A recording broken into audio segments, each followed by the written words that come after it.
കർത്താവിൻ്റെ അതിപരിശുദ്ധ നാമം ഈ പ്രഭാതത്തിലും മഹത്വപ്പെടുമാറാകട്ടെ. എല്ലാ സഹോദരങ്ങൾക്കും വേഗം വരുന്ന യേശുക്രിസ്തുവിൻ്റെ അതിശ്രേഷ്ഠ നാമത്തിൽ ക്രിസ്തീയ വന്ദനത്തെ അറിയിക്കുന്നു. രാജാതിരാജാവും കർത്താവുമായവന് നന്ദി നിറഞ്ഞ ഹൃദയത്തോടെ നമുക്ക് സ്തോത്രം ചെയ്യാം. അവരോ അധികം നല്ലതിനെ സ്വർഗീയമായതിനെ തന്നെ കാംക്ഷിച്ചു. ആകയാൽ ദൈവം അവരുടെ ദൈവമെന്ന് വിളിക്കപ്പെടാൻ ലജ്ജിച്ചില്ല.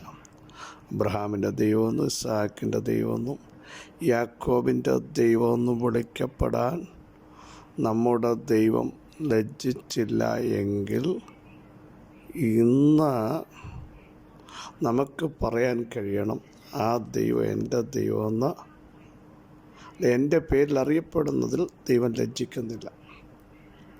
നമ്മുടെ സ്വഭാവത്തെ, നമ്മുടെ ജീവിതത്തെ നമുക്കൊന്ന് ക്രമീകരിക്കാം. കർത്താവിൽ വസിക്കുന്നു എന്ന് പറയുന്നവൻ അവിടുന്ന് നടന്നതുപോലെ നടക്കേണ്ടതാകുന്നു. കർത്താവ് എങ്ങനെ നടന്നോ അവിടുത്തെ സ്വഭാവം നമ്മുടെ ജീവിതത്തിൽ പ്രാവർത്തികമാക്കാൻ തയ്യാറാകും.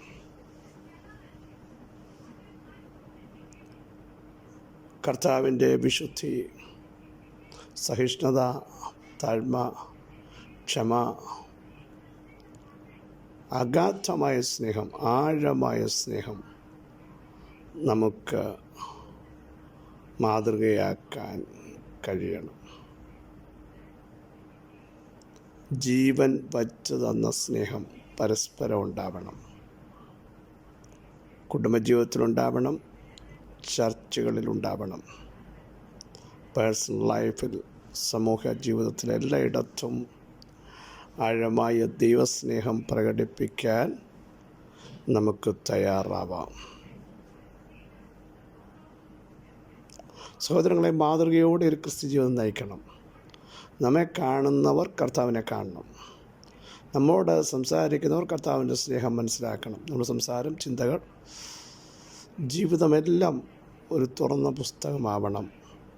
അത് മറ്റുള്ളവർ കണ്ട് അനുകരിച്ചെൻ്റെ യേശു നമ്മളിലൂടെ ജീവിക്കുന്നു എന്ന് അവർക്ക് ബോധ്യപ്പെട്ട് അനേകർ ദൈവകൃപയിലേക്ക് വരാൻ ഇടയായിത്തീരണം. മറിച്ച് നമ്മുടെ ജീവിതം കണ്ടിട്ട് ആരെങ്കിലും കർത്താവിൽ നിന്ന് മാറിപ്പോയാൽ അതിൻ്റെ ഉത്തരവാദിത്വം നമുക്കുമുണ്ട് എന്ന് വ്യക്തമായി മനസ്സിലാക്കണം. വിശുദ്ധിയോടെ, വിശ്വസ്തയോടെ, വേർപാടോടെ ദൈവവചനത്തിൻ്റെ പ്രമാണങ്ങളനുസരിച്ച് ലോകത്തിൻ്റെ കളങ്കം പറ്റാതെ സൂക്ഷിക്കപ്പെടുന്ന ഒരു സമൂഹത്തെ ചേർക്കാനാണ് എൻ്റെ കർത്താവ് വരാൻ പോകുന്നത്. അതുകൊണ്ടാണ് റോമാലേഖനത്തിൽ പറഞ്ഞത്, ഈ കാലഘട്ടത്തിലും ഒരു കൃപയുടെ ശേഷിപ്പുണ്ടാവും. ചെറിയ സമൂഹമുണ്ടാവും. തനിക്കായി നോക്കി പാർക്കുന്ന, എൻ്റെ കർത്താവിൻ്റെ വരവിനെ ബന്ധപ്പെടുത്തിക്കൊണ്ട് ജീവിക്കുന്ന ഏതു രാജ്യത്തും ഈ പ്രമാണങ്ങൾ മുറുകെ പിടിക്കുന്ന ഒരു സമൂഹം എല്ലാ കാലത്തുമുണ്ടാവും, ഇന്നുമുണ്ടാവും. ദൈവത്തിൻ്റെ വചനം പറയുന്നത് പോലെ, ഇതാ ഞാൻ വേഗം വരുന്നു. ഓരോരുത്തന് അവനവൻ്റെ പ്രവൃത്തിക്ക് തക്കവണ്ണം കൊടുക്കാൻ പ്രതിഫലവും കൂലിയും അവിടുത്തെ പക്കലുണ്ടാകും. മനുഷ്യൻ പുറമേ ഉള്ളത് നോക്കി വിധിക്കുമ്പോൾ എൻ്റെ ദൈവം നമ്മുടെ അകമേയുള്ളത് ശോധന ചെയ്യുന്നു. പുറത്തെങ്ങനെ വേണേലും നമുക്ക് ആളുകളെ കബളിപ്പിക്കാം, പക്ഷേ നമ്മുടെ അകം കാണുന്ന ഒരുവനുണ്ടാവും. ഒന്ന് സമർപ്പിക്കാമോ? ഇരിക്കുന്നതും എഴുന്നേൽക്കുന്നതും നമ്മുടെ നിരൂപണങ്ങൾ ദൂരത്ത് നിന്ന് ഗ്രഹിക്കുന്ന വാഴ്ത്തപ്പെട്ട കർത്താവിനെയാണ് നമ്മൾ സേവിക്കുന്നത്. നമ്മൾ ചിന്തിക്കുന്ന കാര്യങ്ങൾ ദൂരെ നിന്ന് ഗ്രഹിക്കുന്ന ഒരു കർത്താവ് ഇന്നും നമ്മുടെ കൂടെയുണ്ട്. അവിടുത്തേക്ക് നമുക്ക് സ്തോത്രം ചെയ്ത് ദൈവത്തെ മഹത്വപ്പെടുത്താം. നമ്മുടെ കർത്താവ് അത്ഭുതങ്ങളുടെ ദൈവമാണ്. 68-ാം സങ്കീർത്തനം 6-ാമത്തെ വാക്യം സുപരിതമാണല്ലോ. ദൈവം ഏകാകികളെ കുടുംബത്തിൽ വസിക്കുമാറാക്കും. അവൻ ബദ്ധന്മാരെ വിടുവിച്ച് സൗഭാഗ്യത്തിലാക്കുന്നു. ദാവീദിൻ്റെ ഒരു സങ്കീർത്തനമാണ്. എഴുന്നേൽക്കുന്ന ഒരു ദൈവത്തെ പരിചയപ്പെടുത്തുന്നു. ദൈവം എഴുന്നേറ്റാൽ സംഭവിക്കുന്ന കാര്യങ്ങളാണ് നാം വായിച്ചു കേട്ടത്. ഒന്ന്, ചിതറിപ്പോകേണ്ട ശക്തികൾ ചിതറിപ്പോകും. ഒരു വഴിയായി വന്നത് 7 വഴിയായി ചിതറിപ്പോകും. പകയ്ക്കുന്ന ശക്തികൾ ഓടിപ്പോകും ദൈവം എഴുന്നേറ്റാൽ. മാത്രമല്ല, പുക പതറുന്നത് പോലെ അത് പതറിപ്പോകും. മെഴുകുരുകുന്നത് പോലെ ദുഷ്ടശക്തികൾ ഉരുകിപ്പോകും. ദുഷ്ടന്മാർ നശിച്ചു പോകും. നീതിമാന്മാർ ദൈവം എഴുന്നേൽക്കുമ്പോൾ സന്തോഷിച്ച് ദൈവസന്നിധിയിൽ ഉല്ലസിക്കും. അവർ സന്തോഷത്തോടെ ആനന്ദിക്കും. അതുകൊണ്ടാണ് 118-ാം സങ്കീർത്തനം പറയുന്നത്, തെനിച്ച പോലെ ചുറ്റി വളഞ്ഞത് മുഴ്ത്തി പോലെ കെട്ടുപോകുമ്പോൾ ഉല്ലാസവും ജയവും അതിൻ്റെ കോശവും നീതിമാന്മാരുടെ കൂടാരങ്ങളിലുണ്ട്. അവർ വിളിച്ചു പറയും, യഹോവയുടെ വലങ്കൈ വീര്യം പ്രവർത്തിക്കുന്നു, യഹോവയുടെ വലങ്കൈ ഉയർന്നിരിക്കുന്നു. എന്നിട്ടാണ് എഴുന്നേൽക്കുന്ന ദൈവം ഏകാകികളെ കുടുംബത്തിൽ വസിക്കുമാറാക്കുന്നു. ഒറ്റപ്പെട്ടതിനെ സമൂഹത്തിനകത്തു ചേർത്ത് നിർത്താൻ ദൈവം എഴുന്നേറ്റാൽ കഴിയും. നമുക്കറിയാം ഹന്ന ഒറ്റപ്പെട്ടു പോയ സന്ദർഭങ്ങൾ. പക്ഷേ ദൈവം അവിടെ ഉദരം തുറന്നപ്പോൾ, വാഗ്ദത്തം പുറത്തു കൊണ്ടുവന്നപ്പോൾ അവളൊരടയാളമായി മാറി. അവളൊരാശ്ചര്യചിഹ്നമായി മാറി. കഴിഞ്ഞ മിനിറ്റ് വരെ ചോദ്യം ചെയ്യപ്പെട്ട ഹന്ന, നിന്ദയ്ക്കും കുത്തുവാക്കിനും പാത്രീഭവിച്ച ഹന്ന, ശമൂവേൽ പുറത്തു വന്നതോടുകൂടെ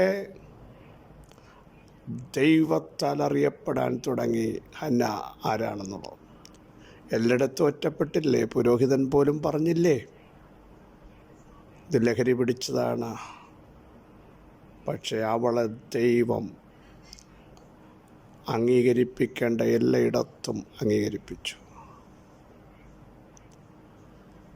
ബദ്ധന്മാരെ വിടുവിച്ച, മറ്റിടത്തിരിക്കുന്നു, കുണ്ടറയിൽ ഞാൻ അവരെ വിടുവിക്കും. തടവിന് വിധിക്കപ്പെട്ടതുപോലെ, സ്വാതന്ത്ര്യം നഷ്ടപ്പെട്ടതുപോലെ, അടുത്ത സ്റ്റെപ്പ് എടുക്കുവാൻ കഴിയാതെ നിന്നിടത്ത് നിൽക്കുന്ന ചിലരെ ദൈവം സൗഭാഗ്യത്തിലേക്ക് കൊണ്ടുവരും, സ്വാതന്ത്ര്യത്തിലേക്ക് കൊണ്ടുവരും. ദൈവിക പരിപാടിയിലേക്ക് ദൈവം കരം പിടിച്ച് നടത്തുമെന്ന് വിശ്വസിച്ചുകൊണ്ട് നമുക്ക് സ്തോത്രം ചെയ്യാം. ബദ്ധന്മാരെ വേഗത്തിൽ അഴിച്ചുവിടും. ആര് ബന്ധിച്ചോ, രാജാക്കന്മാർ ബന്ധിച്ചോ, അധികാരങ്ങൾ ബന്ധിച്ചോ, പൈശാചിക മേഖലകൾ ബന്ധിച്ചോ, നിങ്ങൾ ഭയപ്പെടേണ്ട. ദൈവം എഴുന്നേറ്റാൽ ബദ്ധന്മാർ വിടുവിക്കപ്പെടും. നമുക്കറിയാം, ജോസഫ് ബദ്ധനായി തടവിൽ കിടക്കുകയാണ്. പക്ഷെ ദൈവം എഴുന്നേറ്റപ്പോൾ അധികാരങ്ങളുടെ അടിത്തറകൾ ഇളക്കിക്കൊണ്ട് ഭക്തനെ പുറത്തു കൊണ്ടുവരിക മാത്രമല്ല, ദേശത്ത് ഒരടയാളമാക്കി മാറ്റി. സ്തോത്രം. നന്ദിയോടെ സ്തോത്രം ചെയ്യാമോ? പൗലോസും ശീലാസും ബദ്ധരായി കാരാഗൃഹത്തിൽ കിടക്കുകയാണ്. അവർ പ്രാർത്ഥിക്കാൻ തുടങ്ങി, ആരാധിക്കാൻ തുടങ്ങി, ദൈവത്തിന് മഹത്വം കൊടുക്കാൻ തുടങ്ങിയപ്പോൾ അടിസ്ഥാനങ്ങൾ കുലുങ്ങി. പൂട്ടവിടെ നിൽക്കുമ്പോൾ തന്നെ വാതിലുകൾ തുറന്നു, ചങ്ങലകൾ എല്ലാവരെയും അഴിഞ്ഞു വീണു. അവർ ആ ദേശത്തും കാരാഗൃഹ പ്രമാണിയുടെ ഇടയിലും ഒരടയാളമായി മാറി. കർത്താവ് എഴുന്നേറ്റാൽ, ദൈവമഹത്വം വന്നാൽ, ഏകാകികളെ കുടുംബത്തിൽ വസിക്കുമാറാക്കുന്ന ദൈവം ബദ്ധന്മാരെ വിടുവിച്ച് സൗഭാഗ്യത്തിലാക്കുന്ന ദൈവം ഏകാകികളെ കൈവിടാത്ത ദൈവം, പ്രസവിക്കാത്ത മച്ചിയെ ഘോഷിക്കാൻ, നോവ കിട്ടിയിട്ടില്ലാത്തവളെ പൊട്ടിയാർക്ക. ഏകാഗിരിയുടെ മക്കൾ ഭർത്താവുള്ളവരുടെ മക്കളെക്കാളധികം ദൈവം എഴുന്നേറ്റാൽ നിൻ്റെ അവസ്ഥയ്ക്ക് വ്യത്യാസം വരുത്തും. ഒരു പ്രൊസീജറുമില്ലാതെ ദൈവമഹത്വം ഇന്ന് പകൽ നിങ്ങൾക്ക് വേണ്ടി വെളിപ്പെടാൻ പോകുക. ഒറ്റ നിമിഷം കൊണ്ട് കുറഞ്ഞവൻ ആയിരവും ചെറിയവൻ മഹാജാതിയായും തീരുന്നത് പോലെ വിശ്വസിക്കുന്നവർക്ക് വേണ്ടി ദൈവിക പ്രവൃത്തി വെളിപ്പെടെ കർത്താവ് എഴുന്നേൽക്കാൻ കർത്താവേ, ഞങ്ങൾക്ക് വേണ്ടി അങ്ങ് എഴുന്നേറ്റിരിക്കാൻ സ്തോത്രമെന്ന് പറയാൻ നിങ്ങൾ തയ്യാറാകണം. ദൈവം എഴുന്നേറ്റാൽ ഏകാകികൾ കുടുംബത്തിൽ ചിതറപ്പെട്ടത്, അകറ്റി നിർത്തപ്പെട്ടത്, ഒതുക്കപ്പെട്ടത്, വില കൽപ്പിക്കാതിരുന്നത് അംഗീകരിക്കപ്പെടുന്ന പ്രത്യേക നിമിഷമെന്ന് പരിശുദ്ധാത്മാവ് തൻ്റെ ജനത്തെ നോക്കി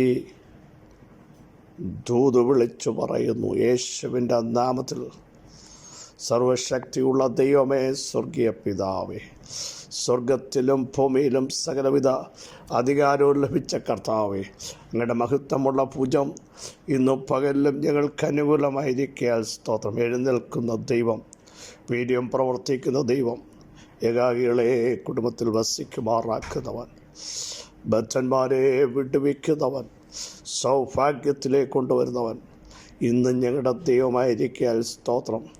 മേലാലും ഞങ്ങളുടെ ദൈവമായിരിക്കാൻ സ്തോത്രം.